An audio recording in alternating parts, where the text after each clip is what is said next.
이번 한 주일 동안 안녕하셨죠? 목요일 날 이렇게 일이 되면 이제 한 주일이 끝나는 날이잖아요. 그래서 개인적으로 이렇게 목요일이 되면은 참 감사하다는 그런 생각을 하게 됩니다. 하나님께서 정말 함께 또 해주셨구나. 하나님이 참 우리의 기도를 들어주지 않고 우리 마음속에 자유함을 주시지 않고 죄를 해결해 주지 않았다면은 정말 살기 힘들었을 텐데 하나님께서 또 한 주일 구원해 주셨구나. 그런 이제 생각을 하게 되는 것 같아요. 집에 오면서. 아마 여러분의 삶에도 분명히 하나님께서 한 주일 동안 넘치는 은혜로 함께 하셨다고 믿습니다.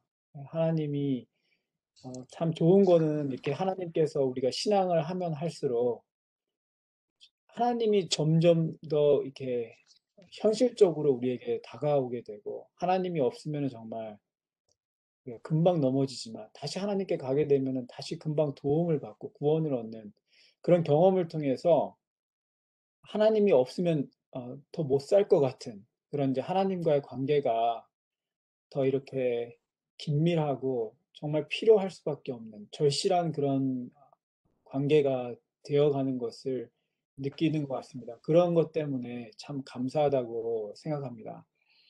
오늘 함께 이렇게 말씀 묵상에 함께 하게 되어서 너무나 감사하게 생각하고요.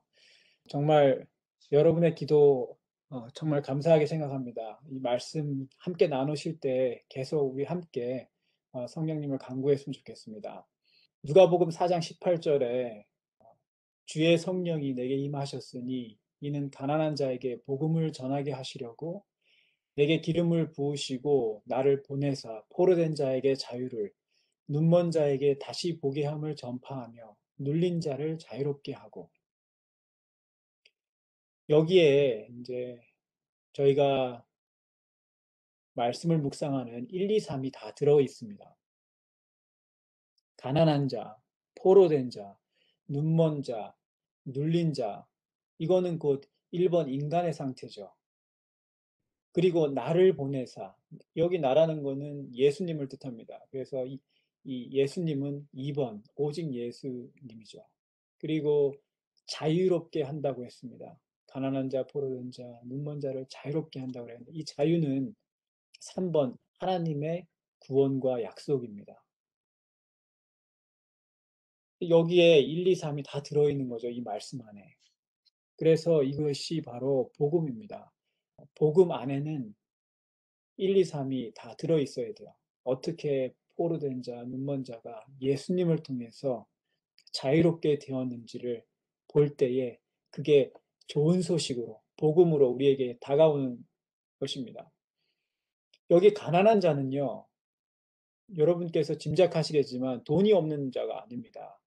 여기에서 가난한 자는 마태복음 5장 3절에 나오는 것처럼 심령이 가난한 자를 말하고 있습니다. 그는 자신의 포로된 상태와 눈먼 상태와 압제당하는 상태를 알고 있는 사람이에요. 그거를 알 때 아니까 절망합니다. 왜 절망을 할까요? 이게 현실적으로 이게 느껴지거든요. 지금 자신의 처지가 너무나 이렇게 생생하게 현실적으로 드러나는데 왜냐면은 포로가 자기가 이렇게 압제당하고 있는 포로라면 어떻게 스스로 선택해서 혹은 자신의 힘으로 포로의 그 신분에서 풀려날 수 있겠습니까? 예를 들어서 눈 먼저 나오는데 눈이 이미 멀었는데 무슨 약이 있겠습니까? 이미 힘이 없어서 눌리고 압제를 당하고 있는데 무슨 힘으로 무슨 배짱으로 거기서 벗어나겠습니까? 그런 힘이 있다면은 처음부터 압제를 당할 일이 없겠죠. 그러니까 이런 사람들은 절망하는 것이죠. 자신들의 어떤 계획이나 전략이 있을 수 없는 사람들입니다. 어떻게 한번 해볼까? 이번엔 이런 방법으로 가볼까? 이것을 고쳐볼까? 요걸 보충해볼까? 인간이 할 수 있는, 고안해낼 수 있는 모든 그 소스가 바닥이 난 사람들. 그래서 이런 사람들은 이런 고백을 할 수밖에 없는 것이죠. 내가 어떻게 하여야 구원을 얻으리까? 내 나름대로 아직도 이런저런 계획과 대책을 가지고 있는 사람이면은요, 아직 심령이 가난하지 않은 사람이라고 볼 수 있을 것 같습니다. 심령이 가난한 자는 정말 눈물고 포로된 자신의 처지를 알고 절망해서 부르짖습니다. 살려달라고 소리칩니다. 그러면은 예수님이 내려오세요. 거의 자동입니다. 그렇게 살려달라고 소리치는 사람에게 예수님이 내려오십니다. 그리고 기적처럼 자유와 구원이 임하는 것입니다. 예수님이 내려오셔서 포로된 자에게 어떤 것을 요구할까요? 예를 들어서 포로된 자에게 밧줄을 좀 절반 정도는 끊어 놓으라고. 그럼 내가 나머지 이렇게 끊어주겠다고. 아니면은 어떤 장기술을 연습해 놓으면은 감옥에서 내가 빼주겠다고. 아니면 종지할 돈을 좀 모아놔야지 내가 나머지 빚을 갚아주겠다고. 그렇게 말씀 안 하시겠죠. 구원은 전적으로 하나님으로부터 오는 것입니다. 나의 노력이 들어갈 수 없어요.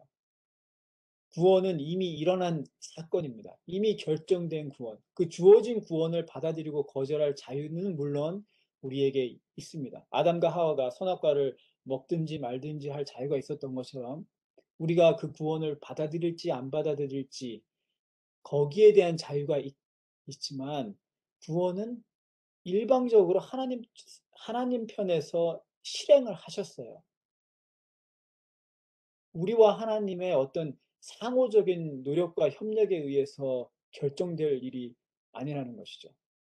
그럼에도 불구하고 우리는 아직도 구원이 100만 분의 1, 한 100분의 1 정도는 우리 쪽에서 내가 뭔가 노력을 해야 되는 게 아닌가 하는 생각을 자꾸 갖게 되는 것입니다. 생각해 보십시오. 2000년 전에 예수님께서 오셔서 십자가에 돌아가셨습니다. 그 2000년 전에 그 작전이 실행되고 계획되고 성공하는 그 과정에 걸쳐서 여러분과 저는 어떤 의견이나 노력이나 그런 게 없었잖아요. 왜냐하면 우리는 존재하지도 않았기 때문에 십자가의 속죄는 우리의 존재가 있기도 전에 이미 다 일어나 버렸어요. 구속의 경륜은 천륜보다도 강한 것입니다. 부모가 자식을 버릴 수 없는 것처럼 하나님께서는 결코 끊을 수 없는 사랑으로 우리를 낳았고 창조하셨고 또 우리의 선택으로 우리가 죽게 되었을 때에 자신의 목숨을 바쳐서 다시 구원하시기로 결정하셨습니다. 우리의 상태와 태도를 봐서 이렇게 하든지 저렇게 하든지 하시겠다는 게 아니라 천륜보다 강한 하나님이 자신의 자녀인 우리를 살리지 않고서는 살 수 없다는 하나님의 변할 수 없는 사랑의 마음이 표현된 것이죠. 그래서 이처럼 십자가의 희생이 전적으로 이미 하나님의 뜻으로 실행되었는데 오늘날 우리가 내가 하는 것에 따라서 구원이 달려있다고 말하는 것이 이제 바울이 갈라디아서 2장 21절에 내가 하나님의 은혜를 패하지 아니하노니 만일 의롭게 되는 것이 율법으로 말미암으면 그리스도께서 헛되이 죽으셨느니라. 무슨 말이냐면요. 구원을 이루는 데 있어서 100만 분의 1이라도 내가 일조할 수 있다고 여기는 것은 하나님의 은혜를 패하는 일이고 그리스도의 죽음, 그 일방적인 희생을 조건적 희생으로 변질시키는 그 고귀한 하나님의 사랑을 헛되이 하려는 거짓 복음이라는 것입니다. 바울이 강력하게 그래서 얘기합니다. 갈라디아 3장 1절에 어리석도다 갈라디아 사람들아. 예수 그리스도께서 십자가에 못 박히신 것이 너희 눈앞에 밝히 보이거늘 누가 너희를 꾀더냐. 바울의 불타는 이런 복음의 다른 복음을 부정하는 이런 불타는 심령으로 다른 편지서들과 달리 갈라디아서는 시작부터 굉장히 강하게 복음을 따르려는 그 다른 복음을 따르려는 갈라디아 교회를 책망합니다. 갈라디아서 1장 6절 저번 주에 우리가 보았지만 그리스도의 은혜로 너희를 부르신 이를 이같이 속히 떠나 다른 복음을 따르는 것을 내가 이상하게 여기노라. 2장에 와서도 바울의 이 복음에 대한 열정과 확신이 계속 나타납니다. 2장 1절에 14년 후에 내가 바나바와 함께 디도를 데리고 다시 예루살렘에 올라갔나니, 이렇게 시작하고 있습니다. 계시를 따라 올라가 내가 이방 가운데서 전파하는 복음을 그들에게 제시하되. 1장에서는 바울이 회심한 후에 광야에서 3년을 하나님의 그 학교에서 성령으로 말씀을 연구하고 예루살렘에 가서 처음으로 제자들을 만난 후에 자신의 고향인 다소를 거쳐서 1장 21절이죠. 안디옥 교회에서 복음을 전파하기 시작하는 모습을 우리가 알 수 있습니다. 바나바의 초청으로 함께 사역을 하는 모습이 나와 있죠. 2장에서는 그 14년 후에 다시 안디옥 교회에서 예루살렘 교회를 방문했다고 말씀에서 지금 바울이 얘기하고 있습니다. 안디옥 교회 여러분들께서 잘 아실 것입니다. 안디옥이라는 도시는 스데반의 순교 직후에 초대교회에 일어났던 그 박해를 피해서 많은 신자들이, 유대교 신자들이 북쪽으로 떨어져 있던 그 안디옥이라는 도시로 도망갑니다. 시리아의 수도라고 합니다. 굉장히 대도시죠. 수도이니까. 초대교회에 이게 사단은 이렇게 스데반의 그 일을 통해서 극심한 핍박을 초대교회에 보냄으로 인해서 초대교회를 아예 싹을 말리려고 했는데, 그 사단의 핍박으로 오히려 분교가 생기게 되었어요. 안디옥이라는 도시에 이방인을 위한 어떤 복음의 전초기지가 생기게 된 것이죠. 거기에 바울이 이제 분교의 어떤 목회자로서 부임을 하게 된 것입니다. 근데 거짓 교사들이 어떤 다른 복음을 전하기 시작하냐면, 이 바울의 복음이 이 모교, 예루살렘 교회 가르침과 교리에 벗어난다고 주장을 했던 겁니다. 베드로와 야고보, 요한과 같이 바울은 사도가 아니기 때문에 이 정통 예수님의 제자들이었던 이 사도들과는 가르침이 다르다. 바울은 이방 사람들에게 침례를 더 많이 주기 위해서 원칙을 무시하고 교회의 문턱을 낮춰서 할례를 받지 않고도 아무나 들어오게 그렇게 한다. 정통 복음이 아니고 약간 이렇게 등급이 낮은, 혹은 복음에서 벗어난, 이렇게 이제 거짓 교사들이 그런 거짓 가르침을 전하기 시작했던 것입니다. 이런 것이 어떤 결과를 가져오겠습니까? 생각해 보시길 바랍니다. 예루살렘의 그 모 교회와 분교였던 그 안디옥 교회가 분열될 위기에 놓여 있게 된 것이고, 이방인 기독교인과 유대인 기독교인 사이에 분열이 일어날 것이 뻔한 상태에서 바울이 성령의 인도하심을 따라서 직접 예루살렘 교회를 다시 방문을 하게 된 것입니다. 여기 계시를 따라서 올라가서 이방인에게 전파하는 그 복음을 그들에게도 알려줬다, 이렇게 얘기하고 있는데, 이렇게 문제가 얘기되게 된 것은 갈라디아서 2장에서 그 세 가지로 나옵니다. 이 세 가지는 1, 2, 3번의 1번이라고 할 수 있습니다. 우리 인간 상태를 얘기하고 있는 것인데, 단어로 얘기하면요, 3절에 나오는 할례고요. 그 다음에 4절에 나오는 종입니다. 그 다음에 13절에 나오는 외식입니다. 이 세 가지가 갈라디아서 2장의 1, 2, 3번의 1번이라고 저는 생각을 해봤습니다. 그래서 억지로 할례를 받는 우리의 상태, 종으로 다시 팔려가는 우리의 상태, 그 할례 때문에 외식하게 되는 우리의 상태, 뭐 다른 복음이죠. 그래서 이 모든 원인의 전반에는 할례가 있는데, 이 할례가 어떻게 하나님께로부터 아브라함에게 주어졌는가를 생각해 봐야 됩니다. 할례가 아브라함에게 주어지는 장면은 창세기 17장에 나오는데, 할례는 사라의 여종에게서 자녀를 낳음으로 하나님의 약속을 하나님을 도와서 약속을 성취시키려던 아브라함의 시도 이후에 주어졌습니다. 하나님께서는 이삭을 주시겠다고 분명히 그 자손을 주겠다고 하나님의 약속을 아브라함에게 하셨잖아요. 근데 아브라함이 어떻게 했다고요? 자기가 100분의 1이라도 뭔가 해야 된다고 생각을 했던 것이죠. 그래서 이, 이 사라의 여종을 통해서 자기가 하나님의 약속을 좀 성취하는 데를 도와야 된다고 했어요. 자기가 뭔가 해야 된다고 그렇게 시도를 한 것입니다. 그 이후에 할례가 주어진 게 창세기 17장에 나옵니다. 인간의 방법으로 이스마엘을 낳았어요. 근데 하나님은 말씀하시기를 아니야, 너 아니고 내가 해야 된다. 이것은 내가 전적으로 이루기를 원하는 것이고 내가 할 수밖에 없는 나의 약속이다. 나의 축복이다. 내 마음이다. 이렇게 말씀하시면서 절대로 이건 너가 할 수 없고 내가 너한테 전적으로 주는 것이라는 걸 기억해라. 이렇게 말씀을 하시고 그걸 기억하게 하기 위해서 할례를 받으라고 하신 거예요. 그래서 아브라함이 이렇게 우리는 뭘 기억하기 원하면 여기 벽에다가 뭘 붙여놓고 그쵸? 포스트잇 같은 걸 붙여놓고 계속 리마인드를 하겠지만 하나님은 아브라함 몸에다가 그 상징으로 그걸 새겼어요.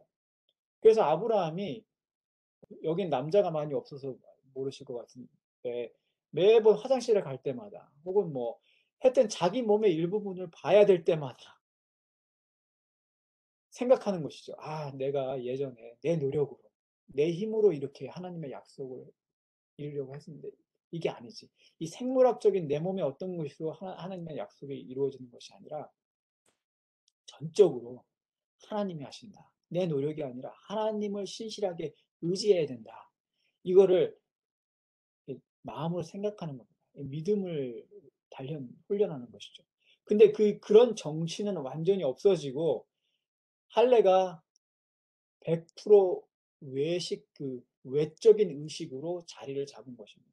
단지 남자의 생식기의 그 표피만 자르면 구원의 통행증이 되는 것으로 여겨지기 시작한 것이죠. 바울의 시대에 할례의 그 의미가 완전히 벗어났습니다. 그래서 이 할례가 유대인들의 어떤 민족적, 종교적 우월성의 상징이 되었고 거짓 교사들인 모세의 법대로 할례를 받지 아니하면 구원을 받지 못한다고 주장하기 시작했죠. 근데 분명히 신명기 10장 그 구약 성경에도 신명기 10장 30장에 보면은 외적 할례는 내적 할례의 상징으로 받아들여야 된다. 이렇게 나와 있습니다. 마음의 할례를 받아야 된다고 분명히 하나님께서 말씀하셨어요. 그럼에도 불구하고 유대인들은 외적 할례로만. 그 내적 할례는 곧 복음입니다. 바울은 이 복음을 갈라디아서 2장 16절에 사람이 의롭게 되는 것은 율법의 행위로 말미암음이 아니요 오직 예수 그리스도를 믿음으로 말미암는 줄 알므로 우리도 그리스도 예수를 믿나니. 그래서 여기에 1, 2, 3번에 2번 오직 예수의 말씀이 나옵니다. 갈라디아서 2장 3절과 5절에 보면은요. 헬라인이었던 디도와 함께 예루살렘에 자기가 올라갔을 때에 헬라인 디도에게 억지로 할례를 받게 하지 아니하였다. 이렇게 바울이 얘기하고 있습니다. 하지만 그 사도행전 16장에 보면은요. 디모데를 데리고 복음 선교 여행을 갈 때는 디모데에게는 할례를 주었어요. 그 이유는 디모데는 유대인이었어요. 그리고 유대인을 향해 복음을 전파하려고 가는 그 여정에 있었습니다. 그래서 유대인들을 상대할 때 혹시 복음에 장애가 되지 않을까 해서 디모데에게는 할례를 주었습니다. 하지만 여기 디도에게는 할례를 주지 않았던 것이죠. 왜냐하면 이 거짓 어, 이 거짓 선지자들이 이렇게 다른 복음을 전파하면서 외적인 할례를 가지고 구원의 어떤 도구로 주장하는 그 주장에 전면적으로 바울이 어, 반대를 제시하기 위해서 디도에게는 할례를 주지 아니하였던 것이죠. 또 디도는 이방 사람이었기 때문에, 헬라인이었기 때문에. 그 모습을 보면서 우리가 고린도전서 9장, 지난주에도 저희가 말씀을 드렸었던 것 같기도 하고요. 고린도전서 9장에 이 바울의 말씀을 9장 19절입니다. 나는 아무에게도 매이지 않았으나 더 많은 사람을 얻으려고 스스로 모든 사람의 종이 되었습니다. 유대인에게 내가 유대인처럼 된 것은 유대인들을 얻기 위해서이며 율법 아래 있는 사람들에게 내가 율법 아래 있지 않으면서도 그들처럼 된 것은 율법 아래 있는 사람들을 얻기 위해서입니다. 내가 하나님의 율법을 떠난 것이 아닙니다. 그리스도의 법 아래 있으면서도 내가 율법 없이 이방인 내에 율법 없는 사람들과 같이 된 것은 율법 없는 이방인들을 얻기 위해서입니다. 이렇게 바울이 어떨 때는 할례를 주기도 하고 어떨 때는 할례를 안 주기도 한다는 얘기는 오직 복음에 초점이 맞춰 있어요. 할례 그 자체를 의지하고 그 할례 그 자체에 구원이 있다고 생각하지 않기 때문입니다. 그래서 이와 같이 내가 모든 사람에게 그들과 같이 같은 사람이 된 것은 어떻게 해서든지 다만 몇 사람이라도 구원하기 위해서였습니다. 참 바울은 그의 삶의 그 원칙이 굉장히 유연하면서도 실용적이라는 것을 알 수가 있어요. 무엇을 위해서요? 복음을 위해서는 굉장히 타협하기도 잘하고 실용적입니다. 하지만 바울이 절대 타협할 수 없는 게 있는데 그거는 복음의 본질을 공격하는 겁니다. 그래서 구원은, 복음은, 바울의 복음은 오직 믿음으로 구원을 얻는 것인데 거기다가 할례를 갖다 붙이고 이렇게 하면은 바울은 그것을 참지 못하는 것이죠. 왜냐하면 그 구원의 본질 자체를 흐리려고 하는 것이기 때문에. 이렇게 이제 할례가 영적인 어떤 계급, 신분과 같은 그 소위 말하면 교회에서도 성골과 진골 뭐 이런 식으로 그런 영적인 신분과 같은 역할을 했기 때문에 이제 2장의 11절부터 나오는 베드로가 안디옥 교회에 올라왔을 때에 일어났던 사건의 이제 베드로의 실수를 우리가 조금 이해를 할 수 있습니다. 처음에는 그 이제 바울이 예루살렘에 갔는데 아마 베드로가 이번에는 이 모교의 그 분교인 안디옥 교회를 방문했던 것 같아요. 그래서 거기 이제 안디옥 교회는 다 이방인들이 주로 그 교회의 그 인원을 이루고 있으니까 이방인들과 밥을 잘 항상 먹었죠. 그날도 같이 밥을 먹다가 예루살렘에서 갑자기 그 유대인 교인들이 이렇게 올라온 것입니다. 그들을 다가오는 것을 보고 그들의 시선을 의식해서 갑자기 자리를 비켜서 멀리 떨어져 앉았어요. 그것을 본 바울이 그를 공개적으로 책망했다고 기록하고 있습니다. 오늘 말씀에서. 어떻게 베드로가 이런 위선과 이거는 위선이거든요. 그 외식에 그 바리새인들의 그 외식에 외식하는 그런 그 똑같은 실수를 저질러 수 있을까? 왜냐하면 여러분 아시겠지만 사도행전 10장 28절에 바울 그 고넬료 집에 가기 전에 하나님께서 이미 베드로에게 그 비전을 통해서 베드로를 교훈하셨습니다. 어떻게 하나님께서 이방인들을 다 받으셨고 사람이 그 사람이 그걸 부정하다 그렇게 하지 못하 할 수 없다는 것에 대해서 그래서 베드로가 고넬료한테 가가지고 사도행전 10장 28절에 이렇게 고백합니다. 여러분도 아시겠지만 이 유대인들이 이방인과 사귀거나 찾아가는 것은 율법에 어긋나는 일입니다. 그러나 하나님께서는 어떤 사람이라도 속되거나 깨끗하지 않다고 해서는 안 된다는 것을 내게 보여주셨습니다. 하나님께서 이 계시로 보여주신 거예요. 베드로에게. 그러니까 할례 같은 것 가지고 사람 차별하면 안 된다. 모든 사람이 다 내가 받은 사람이다. 이렇게. 근데 그렇게 하나님께 직접 교훈을 받았음에도 불구하고 사람은 역시나 또 실수하고 넘어집니다. 우리가 종종 하나님께 계시를 받고 싶어하고 막 그렇게 하는데 이보다 더 확실한 예언이 있어. 이렇게 말씀이 얘기하잖아요. 우리 이 등불 같다고, 우리 발을 비추는 등불 같다고. 우리에게 아무리 그 계시 같은 게 주어져도 우리는 그것 가지고 우리의 믿음을 지킬 수 없습니다.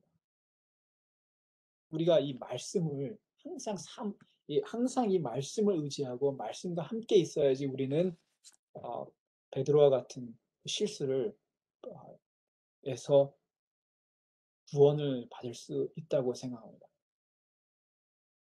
그래도 참 다행스러운 것은요, 이 베드로의 변화된 모습을 우리가 상상해 볼 수 있습니다. 왜냐하면 바울이 베드로를 이렇게 공개적으로 책망할 때에 그 어떤 불만이나 핑계도 성경에 적혀 있지 않아요. 그러니까 아마 베드로가 아무 말도 하지 않고 다윗처럼 순순히 회개했던 것 같습니다.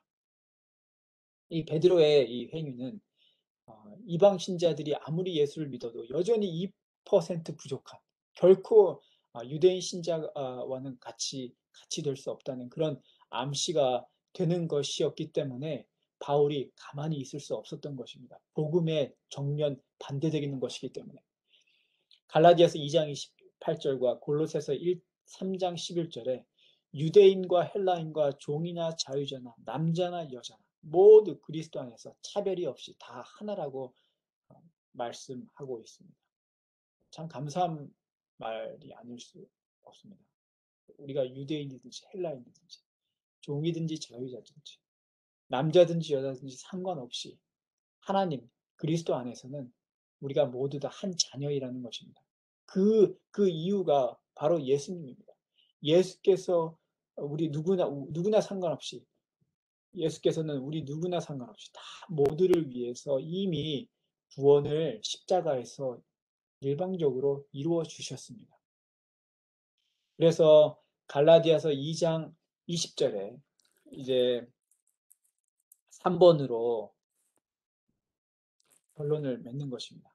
그리스도인의 삶은 결국 믿음 안에서 사는 삶이라는 것으로 갈라디아서 2장이 결론을 맺습니다. 이거는 곧 3번 하나님의 구원입니다. 믿음 안에서 우리의 삶은 그냥 믿음 안에서 사는 삶입니다. 우리가 할례, 즉 나의 어떤 노력으로 구원에 내가 조금이라도 일조를 해야 된다고 하는 그런 그 종의 그 멘탈리티에서 벗어나서 오직 일방적으로 우리에게 이미 일어난 이 구원을 예수님을 믿음으로 그냥 받아들이고 감사함으로 사는 것이 곧 우리는 자유하는 삶입니다. 하나님 안에서 사단은 자꾸 우리를 다시 종으로 만들고 억압하려고 하겠지만 한 주일을 사실 때에 하나님 안에서 점점점 더 자유를 발견하게 되시길 바랍니다. 그래서 내 주위 상황이 어떠하든지 간에 내 마음속에 있는 자유만은 잃지 않으시고 항상 감사하는 마음으로 한 주를 다시 살게 되시길 바라면서 말씀을 마치겠습니다. 다 같이 기도하겠습니다. 하늘에 계신 하나님 아버지, 참으로 이 세상이 어둡고 불안하고 또 참으로 스트레스를 받지 않고는 살 수 없는 나이가 많든지 적든지 어느 나라에 살든지 항상 우리가 매일매일 사단의 이 압박 속에서 죄의 억눌림 속에서 살 수밖에 없는 이 세상에서 하나님께서 잠시 우리가 이런 세상에 살지라도 자유롭게 살기를 원하시고 행복하게 살기를 원하셔서 하나님 오신 그날까지라도 우리에게 말씀을 주시고 복음을 일찍부터 알게 해주셨사오니 그 은혜를 참으로 감사합니다. 하나님께서 우리에게 베푸신 이 자유의 복음 꼭 붙잡고 한 주일을 또 열심히 살 때에 우리의 힘으로 사는 것이 아니고 오직 예수님을 믿는 믿음으로 오직 예수님께서 진짜 내 옆에 계시다는 것을 실감하면서 삶으로 우리가 진정한 행복을 모두 맛보고 살 수 있도록 도와주시옵소서. 하나님, 이 자리에 함께 하신 당신의 사랑하는 자녀들 하나하나 하나님 기억하여 주시고 그들이 하나님 앞에 가지고 가는 그 마음의 소원들을 하나님 한 주일 동안 꼭 들어주시고 그들이 하나님께 마음에서 우러나오는 진실된 기도를 올릴 때마다 하나님께서 정말 살아계시다는 것을 부인할 수 없도록 하나님 깊이 강력하게 그들의 삶 속에 역사하여 주시옵소서. 예수 아멘. 그리스도의 이름으로 간절히 기도드리옵나이다. 아멘. 아멘.